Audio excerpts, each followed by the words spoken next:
Hello and welcome to the readership reflection version of Shade's Book World. And with me, I have some very important people that are the frontiers, extracurricular providers in terms of literacy and in terms of readership.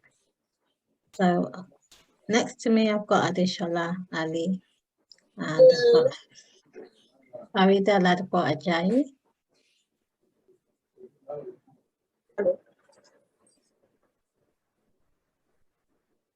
Hi, everyone.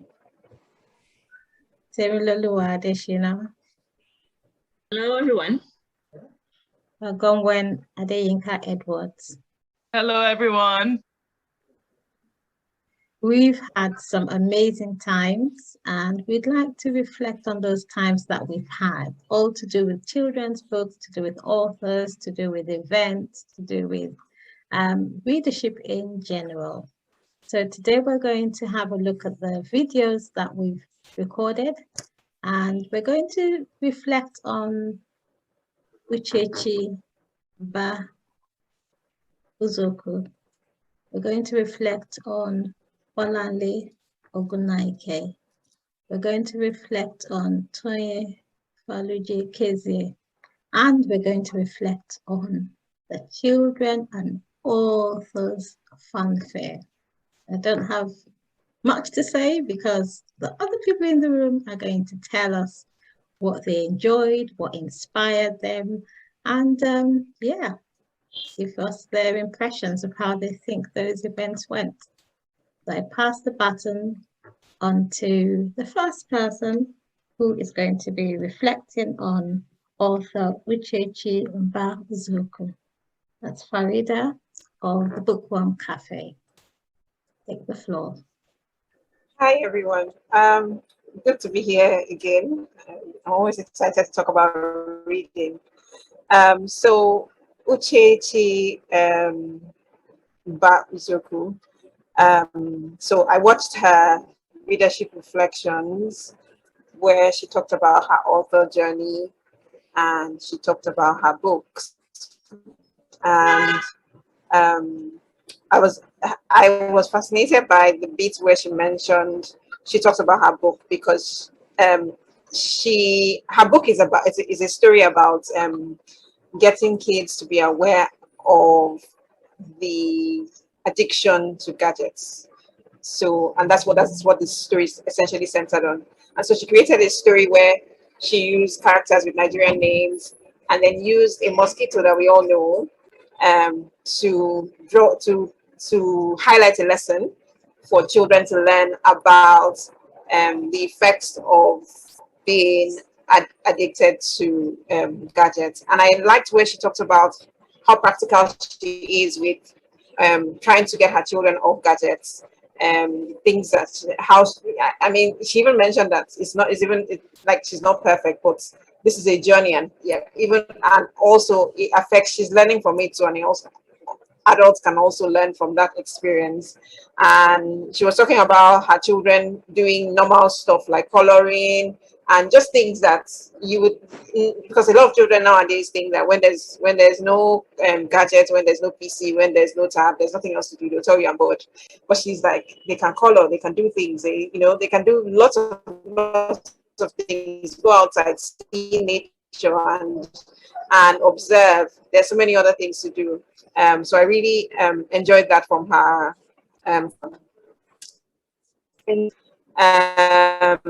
She also talked about she's very passionate about community. I hope you can hear me because it says my internet is unstable. So she does a lot of work with communities in Abuja, and she's been very consistent with that. I don't think. Awesome. Oh, awesome. I think we've lost you for a bit. Sorry, I think you lost me, but I'm using hotspot on the phone and a call came in. Can I go on or do we have to start again? No, just carry on. And I think if we've got a few more minutes. So other people can actually chip in for into Uchechi's okay, yes. So In her interview, she talked about her work with the community. She does a lot of work with communities in Abuja, very inspiring work where they go around, not just gifting books to children, they read with the children and, you know, just make the children feel really happy with their presence, give them gifts and all. I mean, I can't think of a better way to improve literacy and make literacy seem look like fun for children. And she's been consistent. She's been doing this year in, year out. And every time I see her, I'm like, how does she fund these projects? But she tried to explain how these projects are funded in her interview. But that's really inspiring work that she does for leadership in Nigeria. She also has another book, How Choma and the Orphan Pop. I can't remember the full name, but that's a long name. About, you know, how, you know, all these folk tales that we read where a stepdaughter finally is liberated from a wicked stepmother. But she told it in a really, really interesting way that it was with colors, lots of colors, and twists that you wouldn't really expect. And then finally we find that the girl was liberated from her stepmother. And I think she has more stories in line coming as well, which is exciting because she uses her stories are different essentially.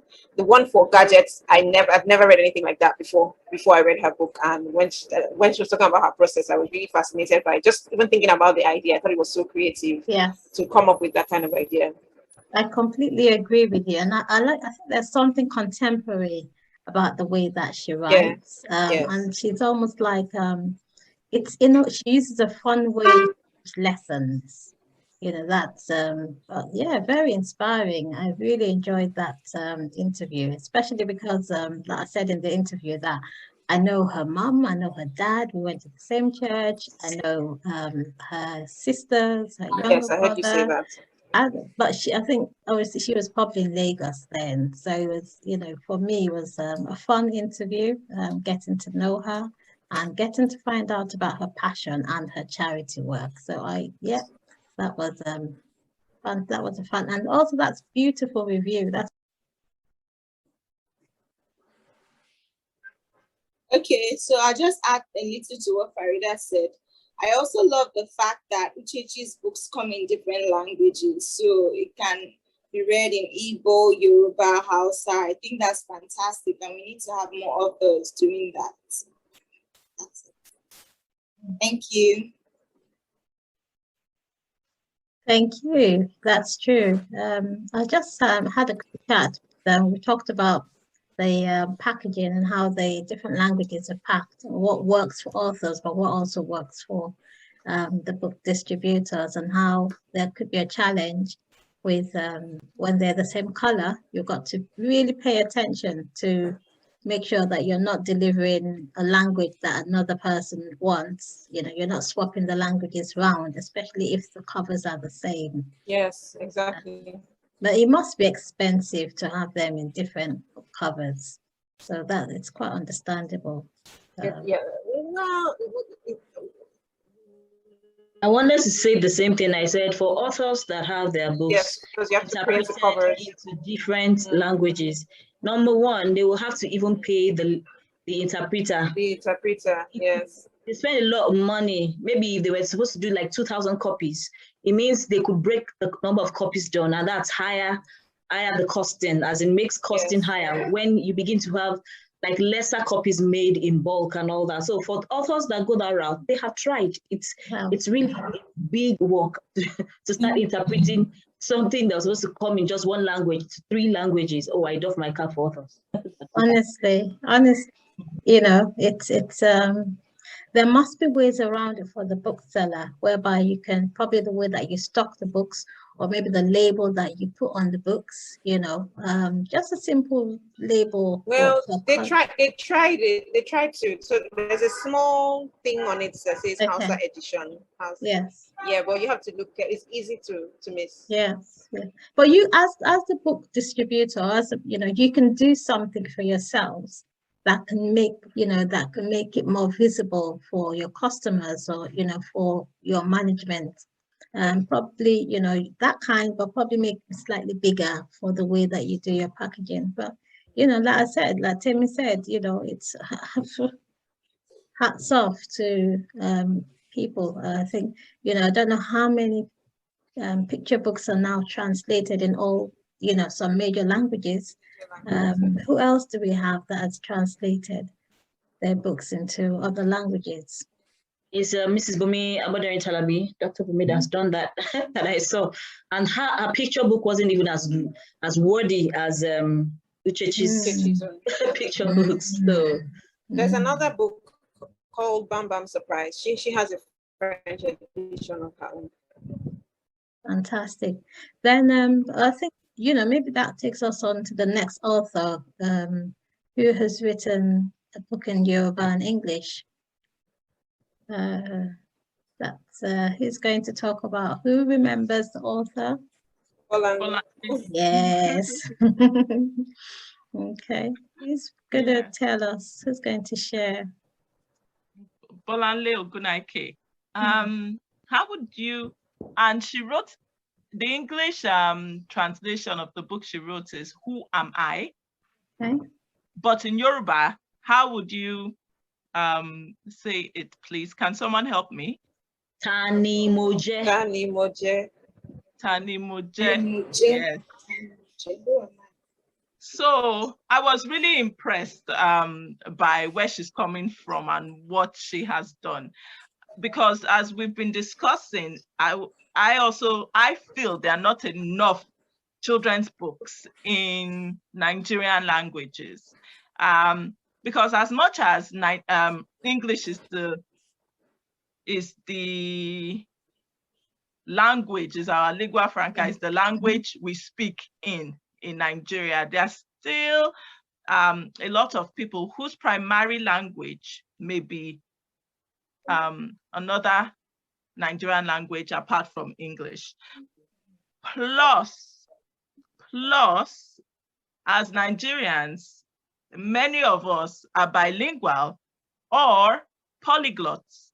I'm not bilingual, I am not a polyglot, but I do know that lots of Nigerians are bilingual and, you know, or polyglots. So I think it's awesome what she did. And basically her book is kind of like a self-affirmation book. That's what you would call it, right?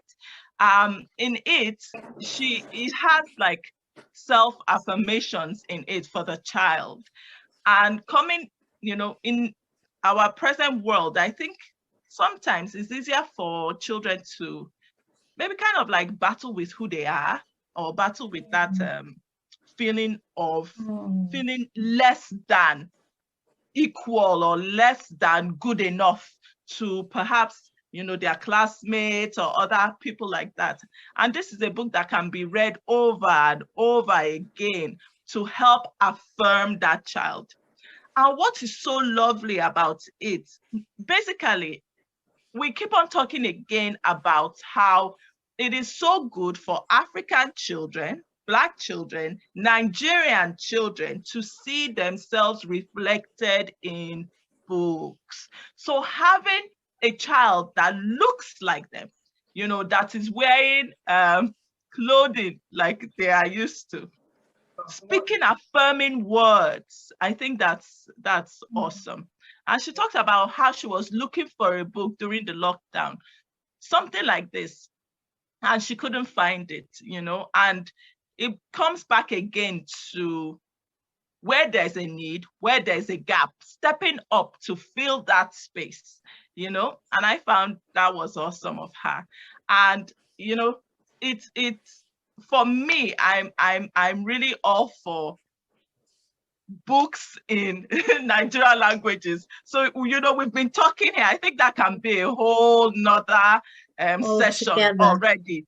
The literacy in Nigerian languages, because sometimes there's a lot of push for literacy, but that push you see is all about English. So if somebody can speak, write, read in Yoruba, does that mean they are not literate? You know, shouldn't we be pushing literacy in other.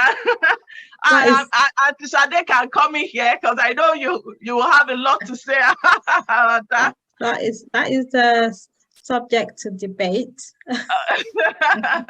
But actually, it shouldn't be a subject to debate on. I mean, I remember years back when education policy came out for children to learn in their home languages up until age 8.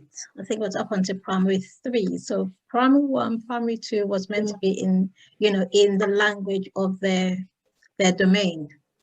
And I remember a lot of people losing money because they produced all these books, textbooks in Yoruba, textbooks in Hausa, textbooks in English, only to find out that actually the teachers within those domains don't even speak those languages. So they weren't using the books. And people struggled with the policy because English as a lingua franca has almost been cast on stone. You know, so anything to revert that, you probably need to start with one language first, not dish up all 3 languages. You probably need to make it a gradual influx. I remember there's a lot of lamentation then, where, and I mean, we can see the essence of people being fluent in their mother tongue, because it's got to do with identity. It's got to do with, where, their mother's tongue, and being fluent in that before picking up another language. But we find ourselves in a space where English has become the tongue. Hopefully days are gone where vernacular was, people were being punished in school if they speak in Yoruba or Igbo or Hausa or, any other language. You were punished for it. So we've learned not to speak our languages, unfortunately. I don't know if anyone has. Timmy, do you have anything to say on that? What I want to say is I come from a home that my mom is a Yoruba educationist. She had, I know she graduated studying Yoruba, and she grew up to the level of becoming a principal in different schools before she retired. So virtually my own upbringing was with the Yoruba. And I mean, I spoke Baba, Mama as a child.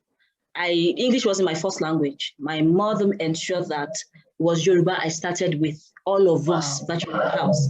So the English came when all of us went to school. My mom was the kind of person, because she was an educator, you had to do your head like this, as in my hands had to reach my ears before I could find my way to school. So when I had younger children in class, I was older than them because my hand, and I think I was a small size at that time. I need to talk to you about that. I need to talk to you about what you just said. Okay, carry on. Okay, so we didn't learn to speak English until I'm sure when I got to nursery school. So it was basically Yoruba was our mother tongue, was our first language. And I can tell you, as in for free, that didn't affect us speaking the English language when the time came for us to start learning in school. I will tell you that you have to learn your mother tongue, and when you are able to speak it well, to be easy to adapt, or really, really internalize any of that language you would read. So my mom is basically, I can say she's a polyglot, because she speaks many languages. She speaks Hausa well, as in well, she converses in well. And every other language or anywhere she finds herself, it's easy to learn the language because she has been, taught, or she has internalized one particular mother tongue. So it's easy to get, or learn the English language. And the thing is, by the time we got to school and everyone was speaking English, at times they'll be like, did you learn it somewhere? Or why is this your vocabulary? Why is it so rich? It wasn't because I started speaking Yoruba, I started speaking English, or I was saying dad, mom. No, I was literally taught to speak and speak lightly. That's an awesome testimony. That's an awesome testimony. Awesome. I think somehow, maybe even if they can't instill all the languages in school, maybe because even the teachers are not speaking it, there should be pass a policy that parents to ensure that the first language that the child learns is or ought to be in their mother tongue. And that way, I think most of the languages that are now going entry or that we're losing, or they are going extinct. Yes, thank you. That's what I was looking for. That are going extinct. We won't have because things tend to really degenerate. So we won't have a degeneration of all our languages, because I think we may lose it at the level we are going. All our children are being trained to appreciate another man's tongue, another man's language, and we are living our own. And when the Chinese bring their products, they literally write it in their own language. They don't care whether you learn or you know how to speak it or not. So why can't we do the same? And from the cradle, maybe we should try it. And I feel it could work. And then when the children get to school, everybody will be speaking English. The teachers will be speaking English. And I feel then it will be easy to learn it. And so I think for me, the mother tongue is very important. Very important. I 100%. I 100% agree with you. Yes, Adeshada. Yes. I think what happens really, I can speak Yoruba, right? But I'm not really very good at it. Like, I don't know. Out of all the subjects in school, Yoruba was always C. I don't know what happened. And I really studied it, but I think what happened to me was I wasn't speaking it at home. And that's the thing. I have aunties that are based abroad, and when they come to Nigeria, they're always like, you need to speak Yoruba to the children. And I see the importance, because if you don't speak it at home, we all think that, Yoruba is something you will learn on the side. And if we keep thinking like that, we'll never get anywhere. So Yoruba is something that we need to, teach our children from a very young age, so that it becomes a part of them. They don't need to wait till they learn it in school before they start to speak it. Because before it will be very hard for them to adapt. If I had known Yoruba, it would have been easier for me. I had to be meeting my friends in school to teach me, but they had backgrounds at home. They were speaking Yoruba, so it made it easier for them to understand the language in school. So we need to advocate for parents, to teach their children their languages, Igbo, Yoruba, Hausa, whatever it is. I think we have more people that are out for that now, but I mean, we need to do much better. Okay, fantastic. Beautiful. Yes, I think like Gongwen said earlier on, this is a completely different topic altogether. And there's no way we can avoid it, because it comes with our identity, be it Yoruba, Fulani, Hausa, Shekiri, Idoma, over 525 honestly languages in Nigeria. Over 525. So we have to find that balance between our identity and holding on to those languages. And it looks like everyone has to take responsibility.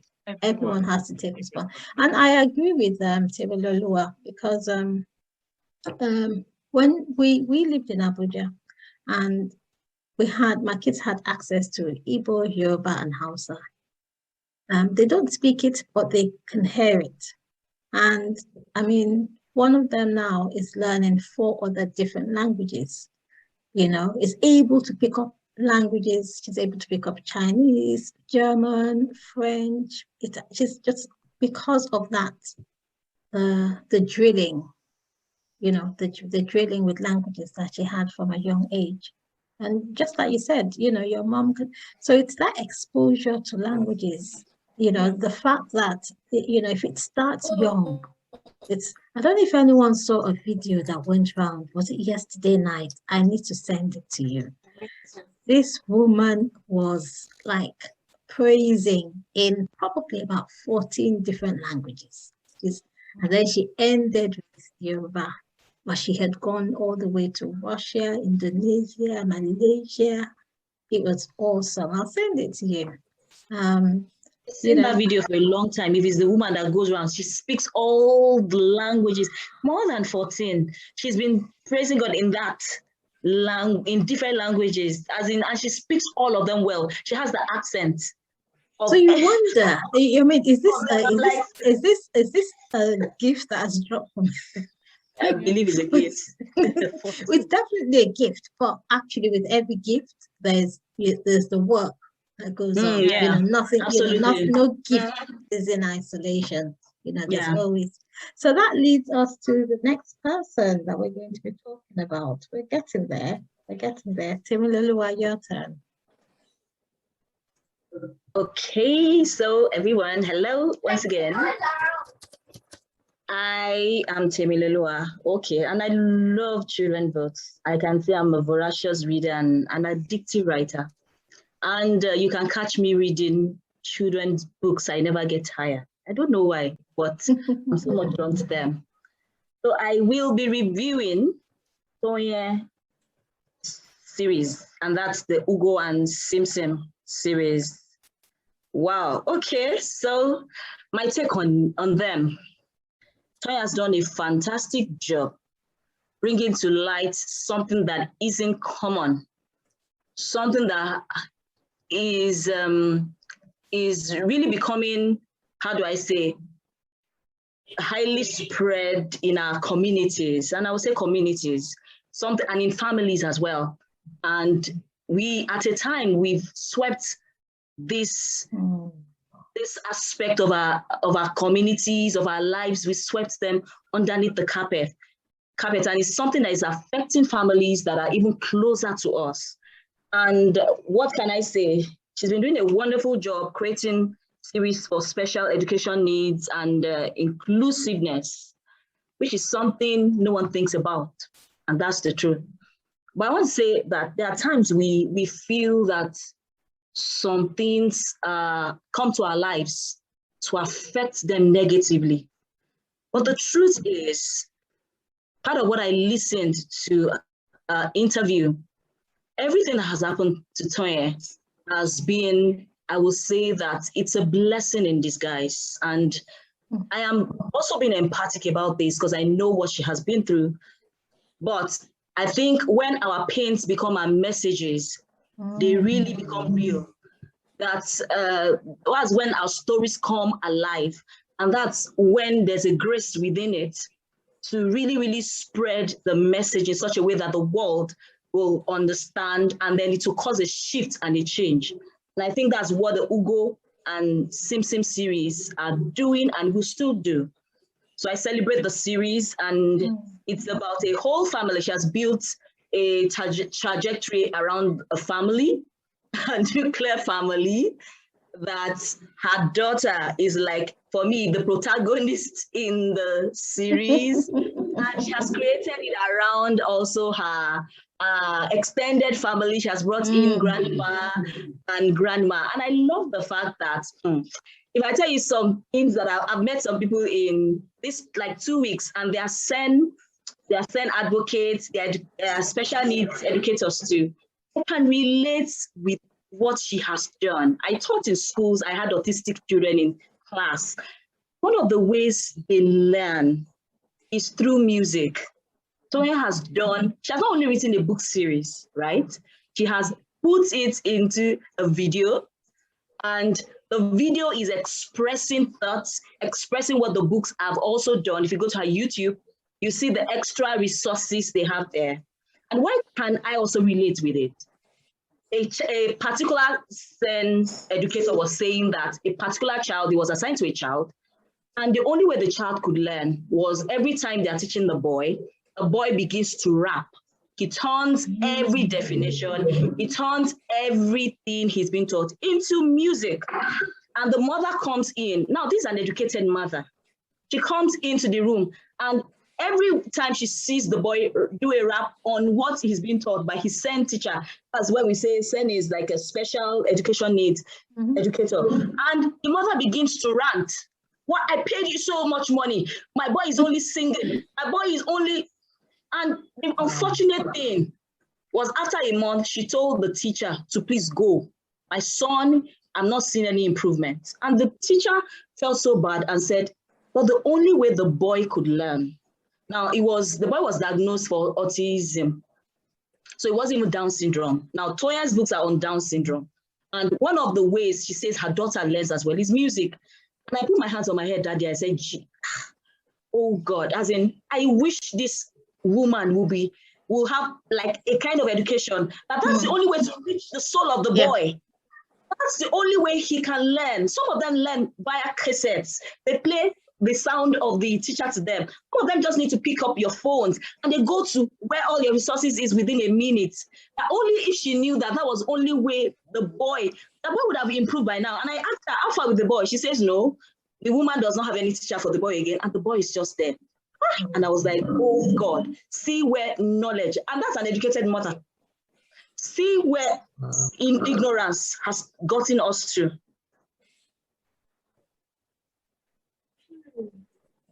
See where ignorance has gotten us to in Nigeria. Now, let's talk about the other children in communities. According to her statistics, what she said in your interview was you guys had a lengthy time talking around text and all that. She said, okay, so under statistics, we have 20-25% of the whole population is it Nigeria or Africa? I don't even know what you're the statistics, but Nigeria. She said, okay, Nigeria, 20-25% of the whole population are special needs children.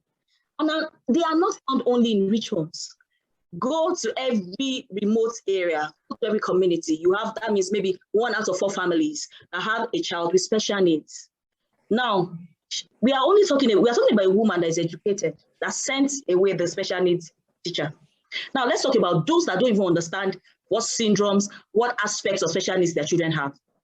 Literally, they will ostracize these children or these people in this category, and they will say they have all those our African beliefs, that maybe they are Ogbanje children, maybe they are this and they are that, all because there's no knowledge in this area that these children are special children, and they're also amazing children, and they can learn only if the medium or the vehicle can be different from a normal or a child. They are normal children, so I don't know. I don't want to call them another name that is not called. But only if they can change the medium wherein these children can learn. So I like the fact that this for Toye is like a vision, is like a dream. And when what we go through, bets are series. Oh, they come alive and they'll go a long way.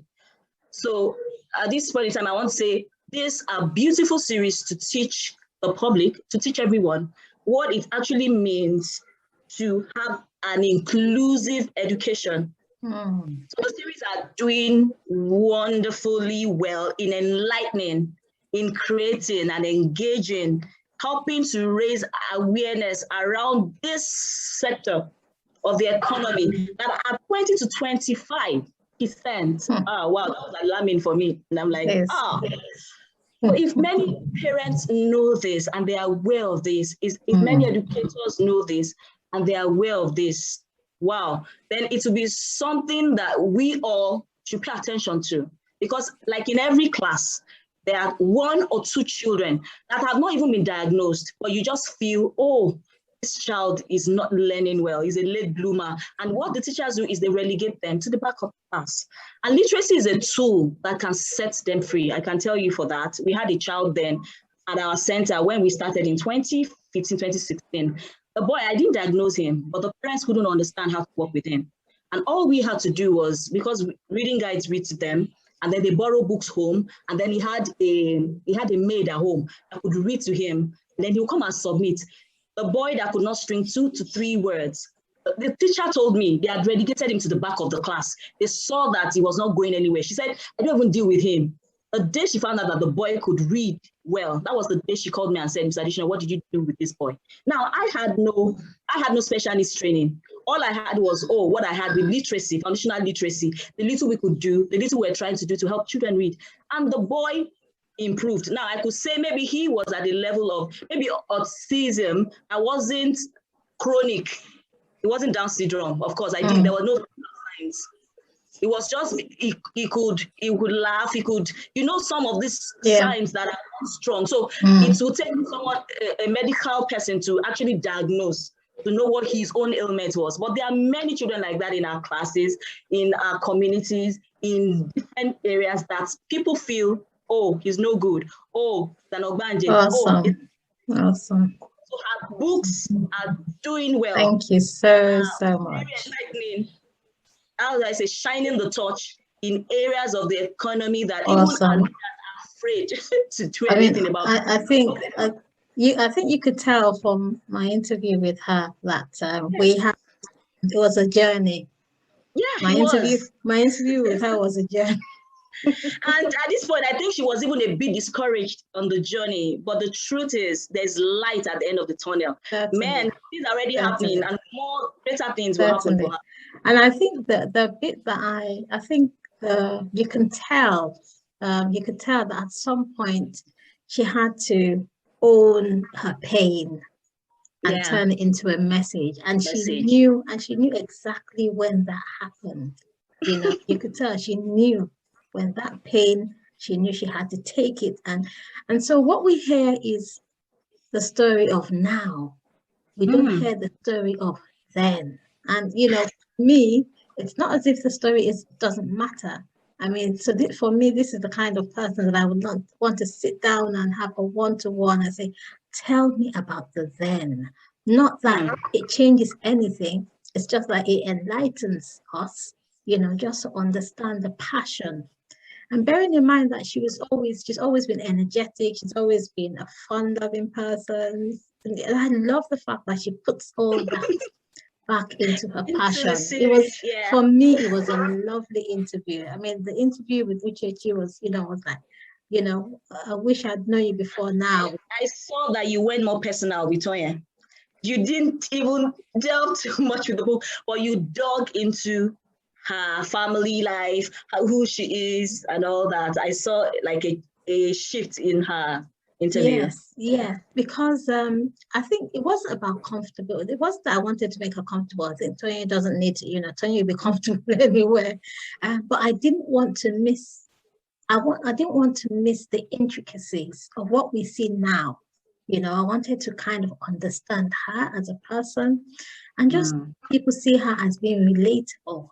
You know, there are a lot of parents who are still hiding their children in the background or still are confused as to what to do or how to connect. And they may not trust every single person that comes along and say, there's a good resource for your child who's got autism. There's a good resource for your child that's got Down syndrome. Well, if they can connect with the personality, then that might just be what would work for each parent. So that was for personally, you know, when I go back and watch these interviews, I mean, I get overwhelmed because, you know, I just throw the questions and I don't really know what the answer is going to be. And I'm, wow, that's awesome. That's amazing.